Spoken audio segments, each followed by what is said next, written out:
Yolanda join us while we're in flight.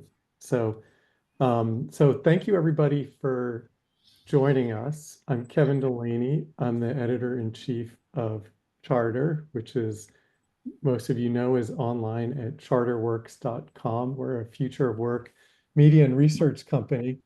And the webinar today, as you know, is about culture in moments of large-scale organizational change. During such moments, culture is one of the most important tools an organization has at its disposal to drive business results. Culture can be a constant through uncertainty, a manual for leaders in redefining or doubling down on values, or a North Star to guide workers through transformation. And so this webinar today, this session, which is going to last much of the next hour, builds on the research in a playbook that we recently released with Philip Morris International, with PMI. I put the link to that in the chat and encourage people to download it. And our goal today is to equip you with ideas and best practices for using culture as your compass during uncertainty, and to share what really works at the intersection of culture and change management. I believe that this is especially relevant right now. A lot of us are dealing with change that's being brought by the economy, flexible working, AI, political and cultural climates, or the various business objectives and competitive pressures. And culture is not something necessarily that you have a manual for. So we're trying to help people write that by bringing pragmatic experience from the field and a view into what research says about best practices. And so I'm joined for this panel by two practitioners, two executives, and a researcher expert in this area. First, we have Yolanda Seals-Coffield. She's the Chief People and Inclusion Officer at PwC. Hi, Yolanda. Thanks for joining us. Yolanda, where are you joining us from today? Hi, Kevin. Great to be with you all. I am joining you from my home office in Connecticut. In Connecticut, okay. And then we have Fred Patitucci. He is the Philip Morris International's Chief People and Culture Officer. Fred, you're joining us from Lausanne, Switzerland, right? Indeed. Good morning to all of you. Good morning. Thank you for being part of this. And then we're going to go out to the US West Coast to Glenn Carroll, who's at Stanford Graduate School of Business. He's a professor of management and sociology, and his analysis appears in the research playbook. Glenn, welcome to the discussion. Thank you. Happy to be here. So we're going to dive in and hear some of these stories about how culture has supported change. First, I want to say that we will take questions, and the way for anyone who's watching this to enter a question is to go to the Q&A function in Zoom, and I'll pull those out if you have any questions during the course of discussion, and then we'll leave some time towards the end to take questions as well. So I'm going to dive in. Fred, I hope I can start with you. Sure. I want to start with this cultural framework, which we write about in the playbook, which you refer to as the PMI DNA. What is the PMI DNA about? Thank you, Kevin. Well, simply put, the PMI DNA is our cultural framework built around our core values that defines who we are at our best and guides how we work together day in, day out. So while we have always been clear about what we deliver, which is a smoke-free world, the introduction of the PMI DNA came at a pivotal moment to clarify how we work together. The company used to be very vertically driven. Since the transformation kicked in, we are much more horizontally driven. So the whole point is to foster collaboration, innovation, inclusion, and ensuring that our behaviors reflect our shared values across all geographies, functions, and categories, no matter where you are in the world of PMI. So the PMI DNA codifies our culture, transforming our implicit identity to explicit intent and helping us stay united and focus on what future we are proud to build together. So the PMI DNA established three core values that are: we care, we are better together, we are game changers. as the foundation of our culture, uniting all employees across our common vision and action. So the PMI DNA was developed through our employees. It was not a top-down approach, it was bottom-up. We brought roughly 350 people from all over the world, different ethnicity, nationalities, religions, gender. And our employees help us to define these 3 core values, each value being articulated around 3 behaviors. So 3 values, 9 behaviors in total. And this extensive input ensure that the PMI DNA reflect the diverse voices and experiences of our company, and make it in a shared and meaningful framework so that everybody recognize themselves in their values day in, day out. Okay, so that's something that has been launched beginning of the year. And to an extent, we created the movement from the whole organization. So that was quite remarkable. And in an industry where we are undergoing significant transformation, stopping selling cigarettes over time and replace them by safer alternative for those who otherwise continue smoking, the PMI DNA provides a strong cultural anchor, helping us stay agile and focus all together on what the company needs to transform over time. So that's in a nutshell how the framework has been established. That's great. And so basically you have this pretty big business and strategic change, and you've distilled the culture into these 3 values: we care, we're better together, we are game changers. Can you tell us a little bit more about how those values link to your strategic objectives?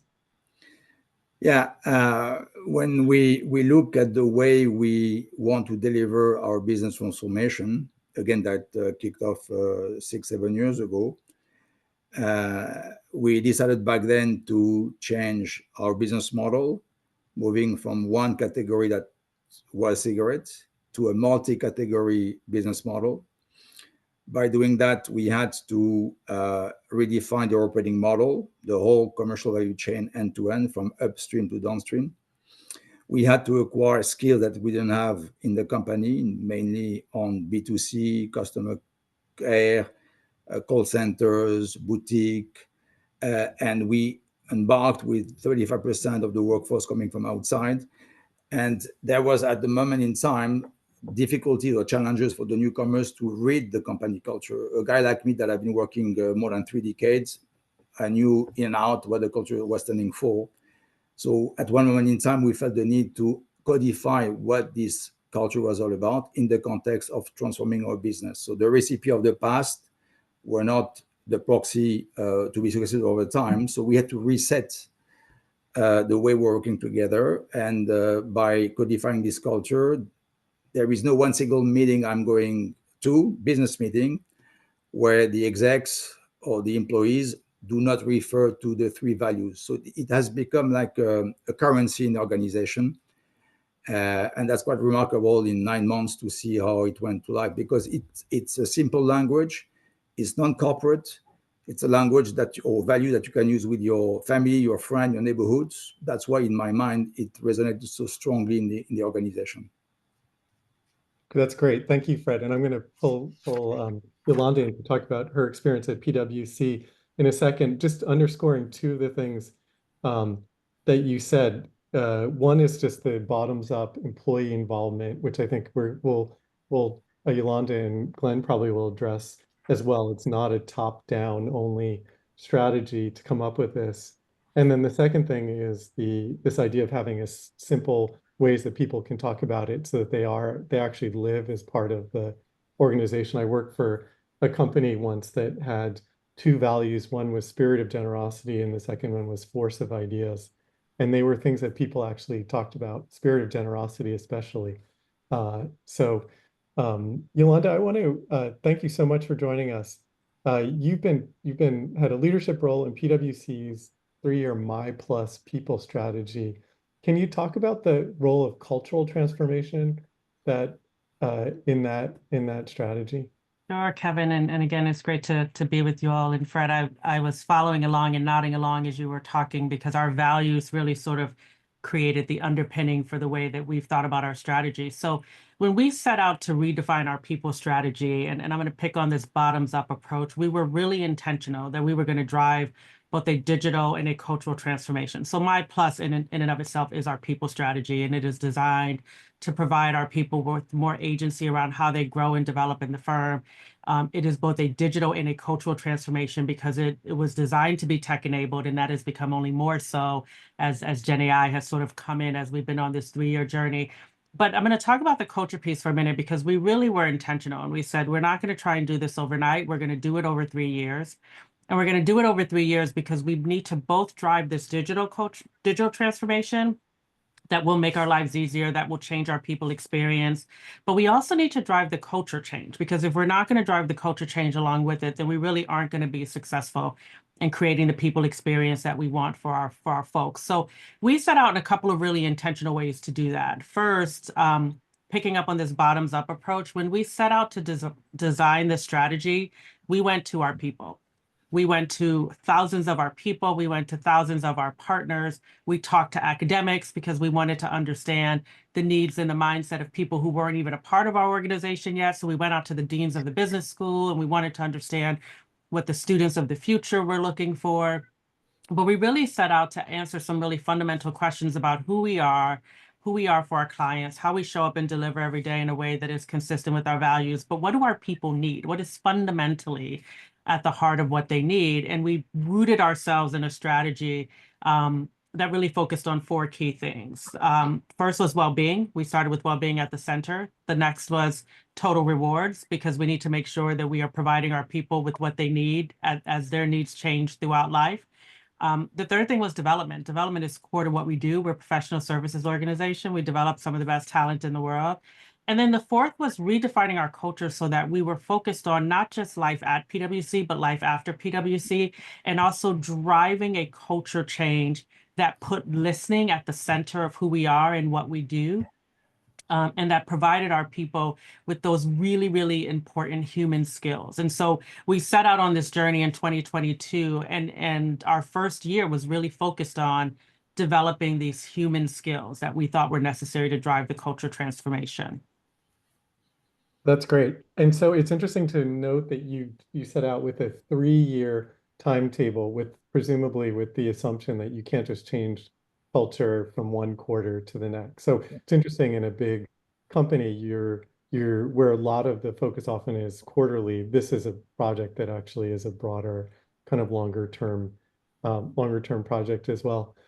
Yolanda, what would you say of that process was the most non-intuitive or hardest, or what was the most challenging thing kind of unexpectedly for you as you were working? Yeah. For us, it was how do we, and it should be intuitive, but it was harder than we thought it would be, which was how do we bring people on this journey with us? We have all these stakeholders. We have our clients, which are always at the center of everything we do. We have 4,000 plus owner partners who are owner operators of the firm, and they have very strong opinions about what we do. And then we have these like 70 plus thousand people across the US and outside of the US at our delivery centers. And we needed to understand how to bring all of these different groups along on this journey in a really intentional way.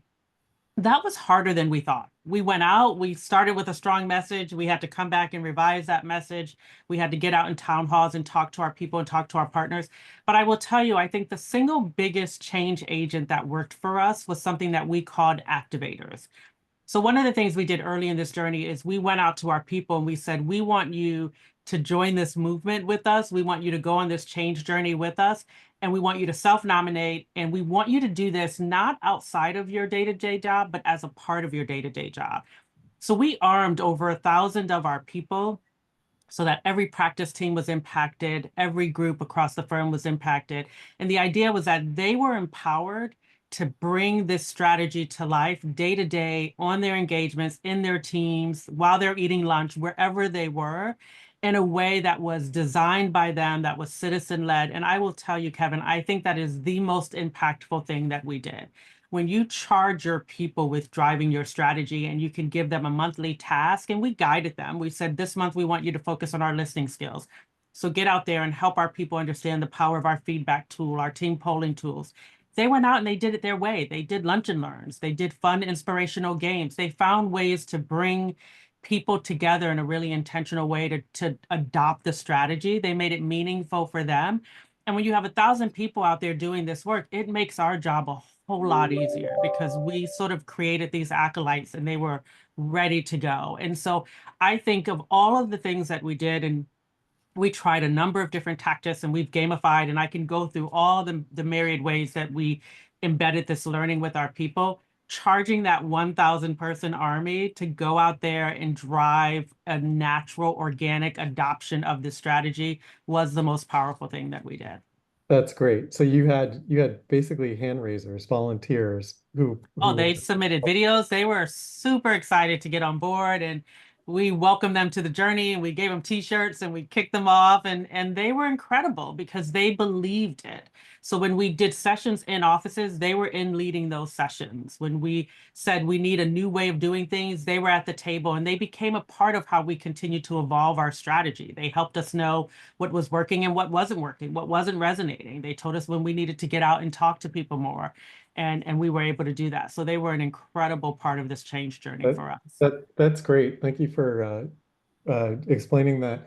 And that if you, in the research playbook, that's one of the best practices that we've seen that's really been contributed to success of organizations is when they can activate people in their team to more organically contribute to moving the cultural change forward and actually signaling that ownership of that culture change is not something that's passive, that you can actively intervene and own it. Microsoft is one of the examples in the playbook where they also used middle manager training toolkits basically to equip them to have conversations about culture with their teams, which is another tactic for doing that. Glenn, I want to pull you in, and I'm going to first just simply ask you to react to what you just heard from Fred and Yolanda. Is there anything that stands out to you in terms of particular best practices that you would highlight or advice that you would give to start with? Sure. So they both sound like very successful transformations. And to me, the reason why what's different about what they did compared to what many other companies do is many companies, they it's not hard to realize you have a cultural problem. I mean, many companies realize that. And when I teach executives, I ask how many of them would change culture of their company. Invariably, 80% of them, every group I've ever studied, 80% of them say there's something wrong about our culture. So it's endemic. But the question is, what do you do about it? And it's very easy to take the executives and go off and do an offsite or a retreat or to send an email to everybody in the company and to come up with a list of core values. Everybody does that. We know that. We've seen those. Maybe something happens after that. Often it doesn't. Very too often, the core values are supposed to be self-evident, and people are supposed to figure out how to use them on their way to do that. But when you take something like Yolanda's well-being, what does well-being mean for a manager versus a sales rep versus somebody who's out in the field talking to clients? They very likely mean very different things because they have different challenges that are going to push them. And so what you've got to do, and I think what both these companies did, was you have to find a way to permeate those core values, those behaviors all the way down to the organization, and to get people at each level to translate them into what exactly that means for them and for their job. And they're going to be different, but they're going to be consistent because they all emanate from this core value. And it seems to me, you might have heard, in both cases, PMI and PwC, these are both great examples of how you can do it, even though they're doing it a slightly different way. They're both getting down so people down the bottom of the organization, they know what they're talking, they know what they're supposed to do, they know what the people at the top are talking about, and they know what they're expected to do. And that's really the core of it. That's great.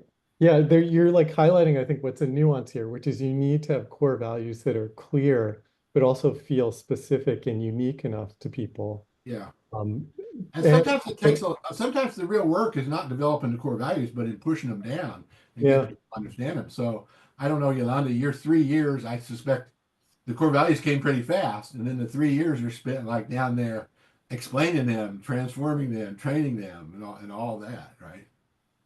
it strikes me I don't know if this is true, but I've heard that, executives need to repeat messages 7 times for them to be fully integrated by a team. And one of the sort of rookie mistakes of new leaders is that they sort of get sick of hearing themselves after one or two times and don't actually follow through on that. I just want to tell folks who are Kevin, I think that quote, the quote I think is from Jack Welch, who led GE, right? And he okay. said, executives need to be relentlessly boring. And it's often misunderstood that they're supposed to talk in boring ways. No. He actually advocated you throw spitballs at people who are boring. But what he meant was you have to, as an executive, repeat the same, in a big company, you have to repeat the same story the same way to hundreds, if not thousands of groups across years. And so you, as an intelligent, educated manager, it gets boring to you. And you have to find a way to kind of make it less boring to you and more interesting to them, because it's got to be repeated time and time again. We have one of our attendees said ex-GE employee here 7 times, 7 ways. So thank you for that. Thank you for that reference. We're starting to get a few questions, and I want to remind folks who are attending that you can drop questions in the Q&A, and we will pick them up in the course of the discussion. I wanted to go back to Fred for a second and follow up on something that Glenn just said, which is basically you establish the values, but then the work of rolling them out and ensuring that they're really integrated takes place over months and years, probably. Fred, how are you thinking about this follow-up and sort of, I think part of the challenge is you roll them out and then it's easy to move on to the next thing. Do you have any particular tactics or strategies for continuing to keep the PMI DNA at the center of your approach? Yeah, great question, Kevin. Thank you very much. And let me go back to what Glenn and Yolanda have just said. When you reset your company culture, it is not a one-off. It is not a speed race. You need to remain true to yourself about the North Star. And North Star at PMI was certainly a journey that will take us 3 to 4 years before we go to what I call normalization of the values and behaviors so that they become normal part of the way you operate in the company, business as usual. And then to get there, without boring people too much with the same narrative, you need to be creative enough with your comm teams to display and spread the same messages in different shape and form so that people understand exactly what we are. Let aside that starting from the leaders, you better walk the talk. Okay, so that's something that we have taken into account. The go live of the PMI DNA this year started with the top 1,500 leaders in the company. We gathered them in Hong Kong, Miami, Barcelona, Switzerland, and Dubai.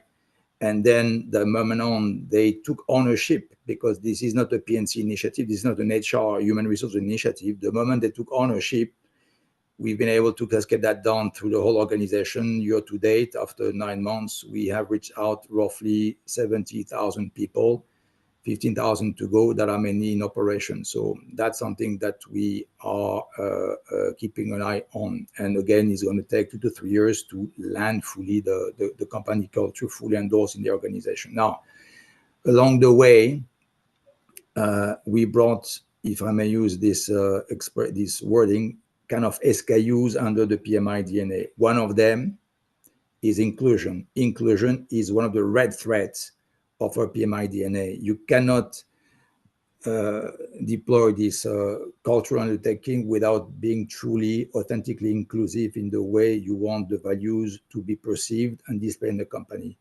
And inclusion means inclusion of people of different backgrounds, seniority, way of thinking, lateral thinking, conventional thinking, and that helped us at the end to enable our people to speak up their minds. So we brought as well another stream that is about the culture feedback. Sorry, how can we speak up in a way that people don't get defensive, that people remain candid in the way they take the message, both from the feedback receiver and the feedback givers. And along the way, we have brought as well, and it's going to be deployed next year, the growth mindset. When you have the right company culture, people feel they belong, people sense that we are better together, hence it removes many inhibition where people are becoming the true themselves. And the growth mindset is something that is extremely important for us to bring the business forward, but for people as well to benefit from the business success. So this is another undertaking that will take us 3-4 years. And at the end, these are different streams that are anchored around the same theme, all about culture and behaviors in the workplace. Okay, so the plans are there for the next 2-3 years. I sent that to the board a few weeks ago, and now it's about execution, which obviously will become critical in the years to come.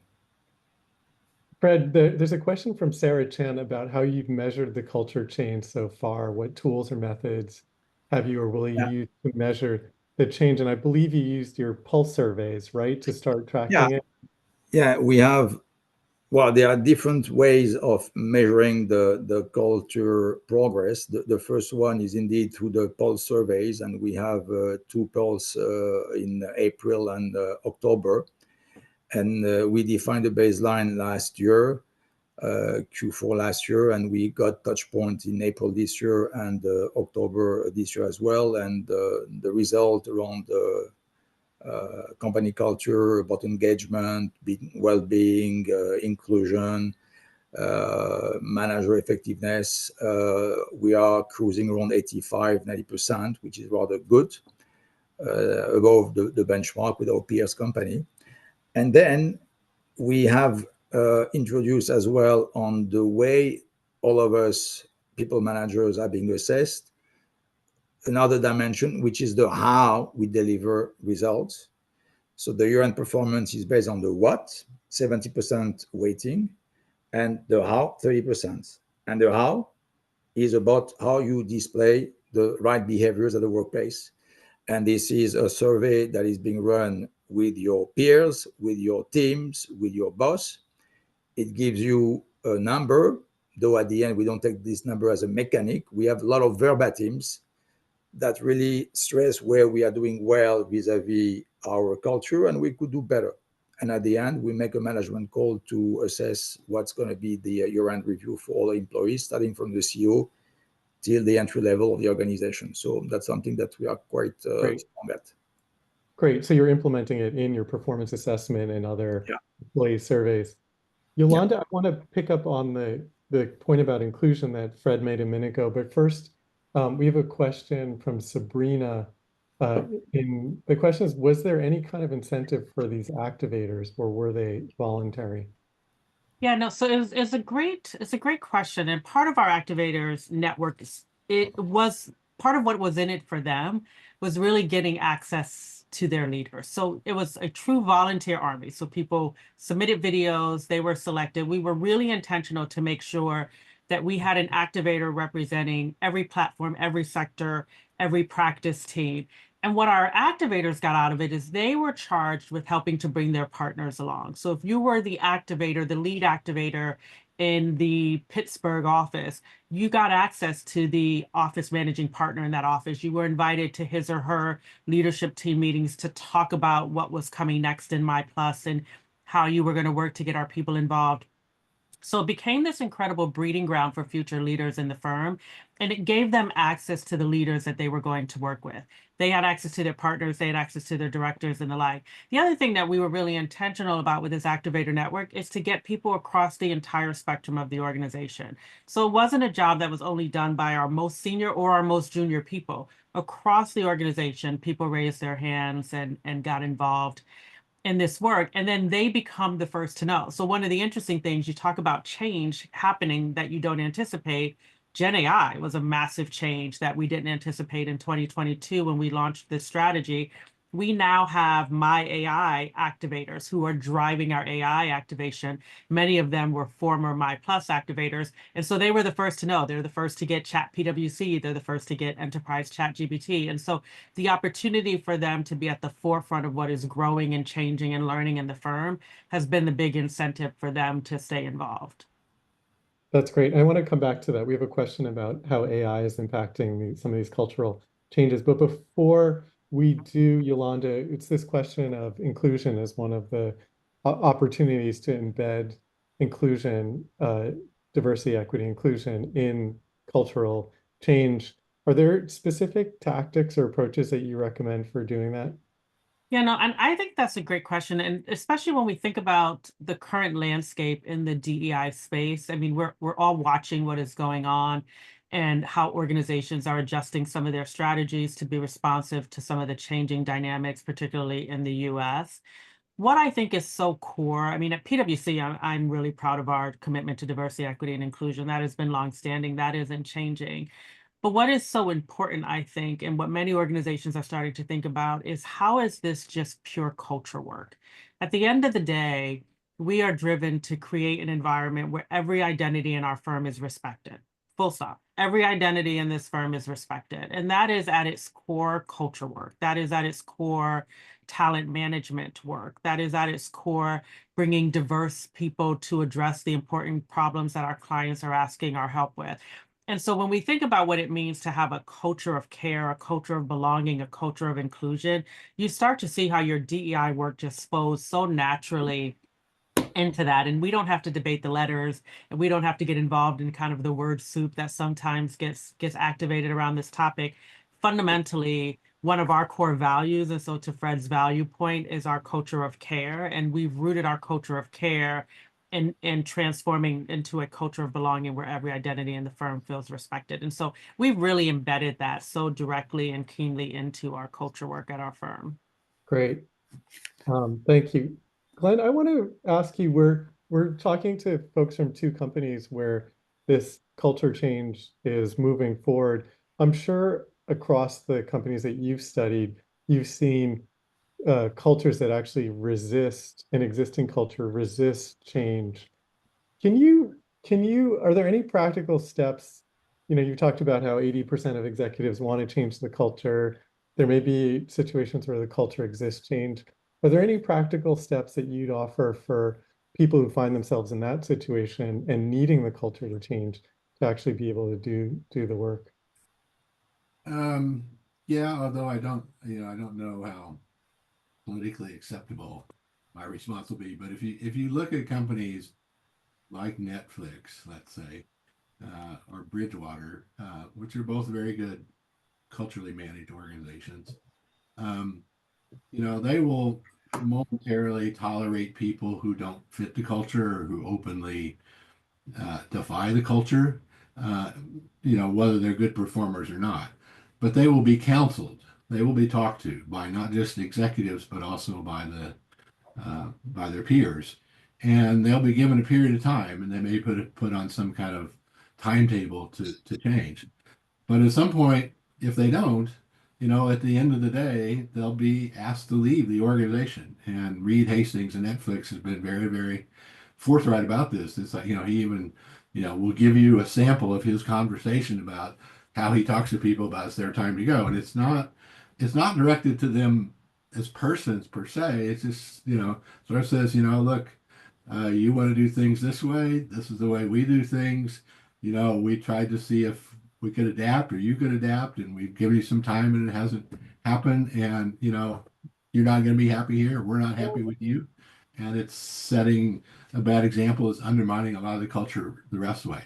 I mean, that's kind of the draconian case. Yeah. And you have to, spend a lot of time on each individual employee.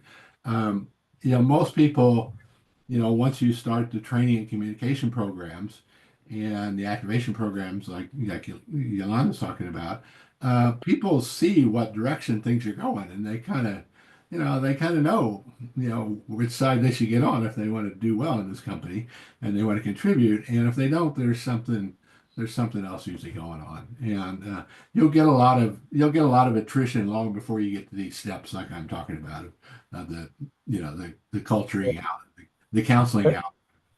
That Netflix example is really interesting. And of course, there's that famous culture deck where Netflix talks about its willingness to part ways with employees and do so generously for reasons like that. That's an interesting example. I Glenn, mean, what's interesting is Reed says, he has trouble getting his managers to do that. His top executives don't want to do it because yeah, nobody finds this pleasant. He said in many cases he personally would have to do it. yeah. So it's really a difficult thing to do. You're talking about usually somebody pretty talented who's worked hard, who you see could, contribute a lot somewhere else, but it's just not working here. And it's undermining what you're doing, which is probably the worst thing because which people is, look at that and they say, "Oh, I see what the culture's worth. If I'm good enough, they'll ignore it." yeah, that's interesting. Um, Glenn, one of the, we're talking about culture change, and then I'm going to go back to Fred in a minute, but we're talking about culture change, and part of the what's implied is that the culture change is in the service of organizational change and strategy, actually. Are there any best practices in terms of making sure you can have a great culture, but maybe it doesn't move your strategy forward? Are there any best practices or things that you found in terms of thinking about anchoring culture in the organizational strategy specifically? I'm not sure I get you good. So if the strategy has changed, if you've moved from a consumer market to a business market, or you're more technologically oriented, or we were talking earlier about Netflix as they move from streaming to now doing their own production stuff, the strategy changes, and usually you would have to do something to tweak the culture to make it more aligned with the previous strategy. So you're going to have to do some culture that kind of fits going back there. I don't know if that's Yeah. what you're getting at, or Yeah, I think so. In the research playbook, there's the example of LHH, where part of what it was a few companies merging, and their culture wound up being around better together and things that were sort of supported this idea that they were a unified offering. So that seems like an important takeaway. Like, how do you be thoughtful about a culture that supports actually what you're yeah. trying to do? So in Um, my view, what I'd call strong culture affects performance one of two or both ways. One is by having it be very aligned behaviorally with what the strategy is, like the cases we're just talking about. The other is it's not necessarily misaligned, but it's motivating. It's empowering people, but it doesn't necessarily deliver on the strategy per se. That's still extremely valuable, because but it's not as aligned in the same way. That's great. That's a really interesting distinction. Fred, we have a question here, which I think you probably have thought about, and it's about from an attendee. It's about how do you deal with culture change across countries where each office location has its own distinct culture Yeah, foundationally. that's a super question that we have thought of at the beginning. I like to say that while we want to have one company culture, we have as many culture as we have countries in the world of PMI, which is more than 100 countries. That's why uh, coming at a get-go with a top-down approach where we would have thought about these values across the world was in my book not that relevant. And when we decided to embark on that journey, it was a very easy decision to ensure that what is the biggest common denominator across the world, no matter where you are, in Buenos Aires or in Tokyo, where people could relate easily when it comes to the right behaviors at the workplace. And it didn't take much time to get this alignment from all across the organization around these three key values that we are better together, we are game changers, and we care. Because again, they are universal human values wherever you see in the world. And I think that if we are getting so much traction today, it's because everywhere, in every culture of the world, these values are fundamental for humankind beyond the corporate world. And that's my takeaway on that exercise. I wanted to go back to one of the questions you asked, Glenn, about the behavior of the workplace. So we have defined what good looks like by spelling out the right, the values and the behaviors. But importantly, as well enough, we have defined what bad looks like. What is the red line that you cannot cross? If you cross the line, you are offside, as we say in football, in soccer, and you don't have the license to operate. So mid this year, we have communicated quite widely about the 9 undesirable behaviors that if you display them, you may be in trouble. And we put together an employee relation framework where we calibrate, if you wish, these wrong behaviors. And we had few, obviously, and we had to take some actions, be it verbal warning, written warning, or even termination. And then that gives reassurance to our employees that we walk the talk and there is no compromise wherever you sit in the hierarchy in the organization. Yeah. So quite important to. Right. What's an example, just to understand, like what's an example of an offside behavior that you would Well, call it can be taking ownership of deliverables that are not coming from you. Yeah. You pretend that you have achieved something when it's coming from your team or your peers. It can be being disrespectful, abrasive, and harsh. It can be not giving the space to people that are rather introvert, not to speak up their mind. And we have defined these 9 behaviors, and everybody knows the rule of the game. And we just want to make sure that people know it, so we don't try to play the police here. We put that in the board of the companies. In any meeting room, we have the company culture and behaviors, so everybody should be more comfortable over time. And again, it doesn't happen overnight. Don't get me wrong. There is a bit of education, so I'm very comfortable in the next 12 to 18 months. This workplace will be a better workplace what it is today. Yeah, that's really interesting. And attendees are noting today that's a bold approach to actually call out what bad looks like in that way. Yolanda, I want to come back. We had a question about AI, and I want to, PwC has My Plus and now has AI Plus, right? Or My AI. my AI, and the question is around the impact that AI has on all of this, like how the AI represents a sort of change imperative.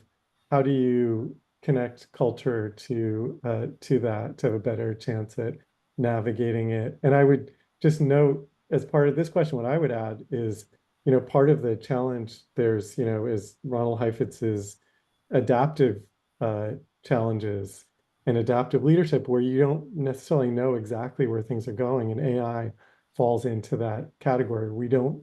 No one can claim to know 10 years from now the exact impact on any individual worker from AI. How do you think about that? Yeah, no, that's such a great point when you talk about unexpected changes as you launch strategies.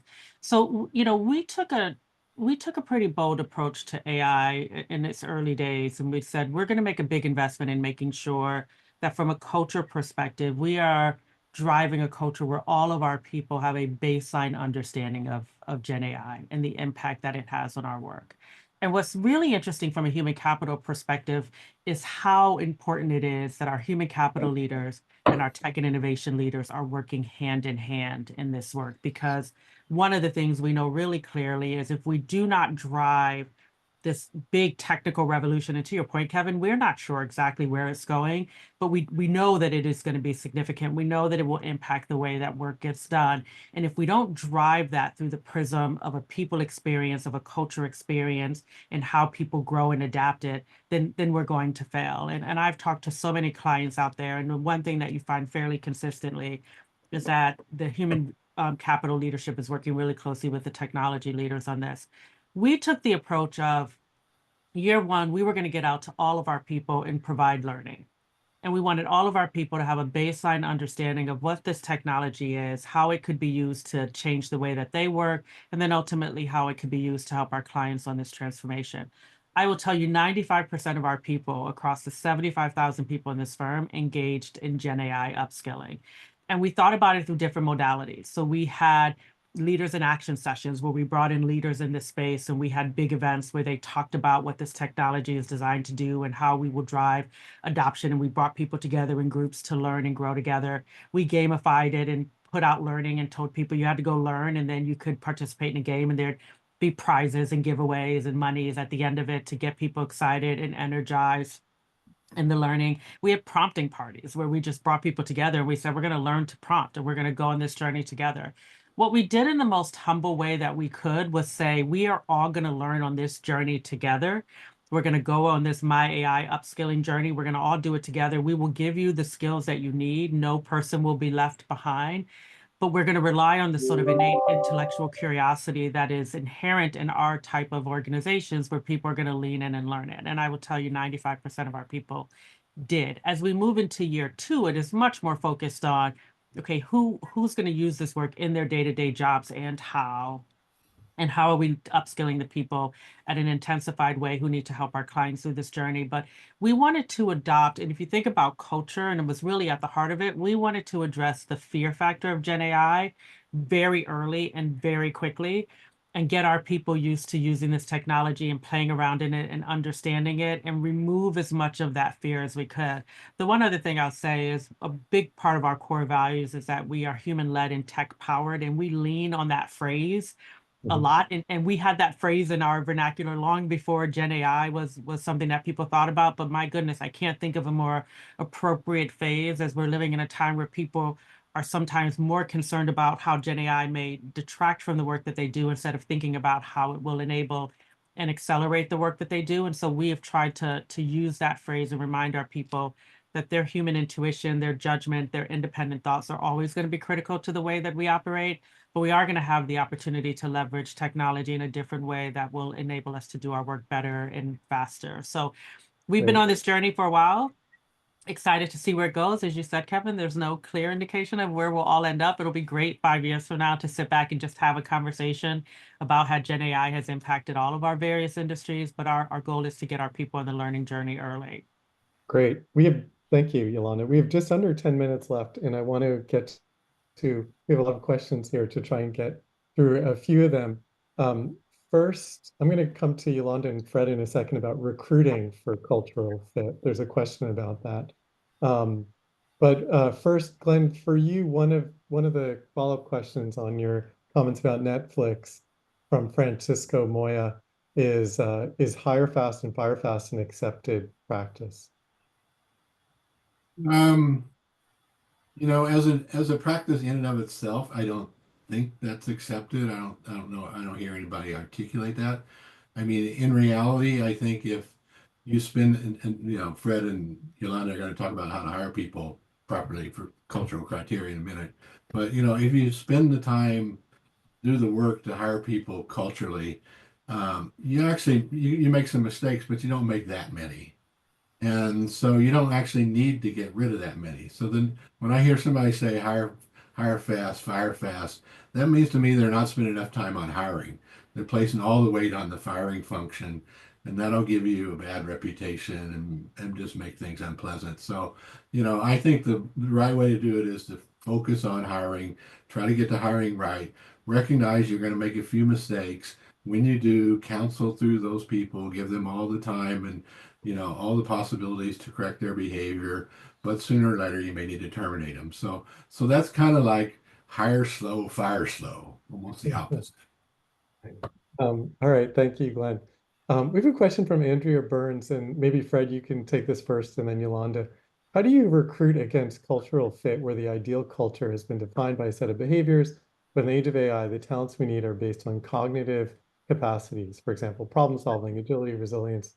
And just because someone has been a strong innovator in a previous company, it doesn't mean they can do it in a company's unique culture. So the question is really around how do you hire for cultural fit while knowing that these attributes of learning, agility, and curiosity are required. Great question. Yeah. And as a matter of fact, just to bring the values to life, all the employee life cycle today embedding the cultural elements. So from pre-hiring to retiring, on talent management, talent development, talent attractions, the values are sitting on the key processes. Now, to that question that is super relevant, I like coming with a joke when I meet with candidates. I tell them, well, listen, today won't be an interview. It's like speed dating, meaning that who you are needs to fit who we are and vice versa. Mm-hmm. If we don't work together, it doesn't mean that you don't fit the technicality of the job. It means that your profile doesn't fit the company culture and vice versa. You may have great values that don't fit our culture. So the art of hiring, back to Glenn without doing too much mistake at the get-go, and we are slowing down on the hiring, being very serious here, because we have enough bench now after 5 years. We are trying to ensure through the process, be it interviewing or discussing with a candidate with many people in the organization. It can go to, depending on the position, but for an exec, 7, 8 people, having different background, experiences, tenure, seniority, so that the candidate can feel that this is a company I would like to work with through the people I'm meeting with. And the same way, when we interview a candidate or discuss with a candidate, we are trying to extract from him or her if the wording, the stories, the examples she's coming with are in line with what the company culture stands for. Very difficult. That's why we're taking time. But that's what we're trying to make sure that we get as an outcome anytime we are going through an interview. Okay, it's the technicality of the job when you have a great CV from the best university in the US is almost irrelevant. Because in top of that, you can learn the job when you join the company. But the culture, the behaviors, frankly speaking, being straight, you have them or you don't have them. The right behaviors, you have them, you don't have them. And we want to avoid this casting mistake where great candidates are coming with great achievement on the what, and then we realize a few months after on the how, it is a disaster. So that's the way we are trying to handle the recruitment. It's not an exact science, always a bet, but we're trying to mitigate the bet by having the right panelists from, again, different places of the world, diversity, gender, nationalities, religion, so that we are trying to get the right filter. And just like with your performance assessments, the how is a big part of the hiring. It is. Yolanda, do you want to add anything? Yeah, we think about our recruiting from campus recruiting and experience recruiting, and I think Fred has really beautifully described sort of best in class on the experience recruiting side. So I'll talk a little bit about campus recruiting. So in addition to all of those things, what we try to do is when we think about the successful PwC professional, we talk about trusted leadership and delivering distinctive outcomes, and we have some categories of behaviors that we expect to happen under those. And similar to Fred, we then evaluate everyone against those behaviors, including candidates. But what we also do on campus, because we hire about 10,000 people from campus a year, either as interns or full-time hires, is we spend a lot of time on as many campuses as we can, sharing our message, sharing our strategy, sharing our culture, sharing our values, so that the hope is that we are attracting the people to the firm that are going to find some sense of connection with some of those points with us. And so we spend a lot of time embedding who we are with on these campuses. We send our leaders out to campuses. Our partners are all involved in campuses. I spend time on campuses, meeting with students, talking about who we are and what we do. So that is one of the first things that we do. And then in addition to sort of a rigorous interview process, onboarding is so critical, because that is the first opportunity once you get people in the door to spend quality time with them, really helping them understand who you are as an organization, how you are expected to work. And that's where the how really comes in, because to Fred's point, people have great CVs. They have demonstrated learning agility. They're going to largely be able to learn the work that you need them to do.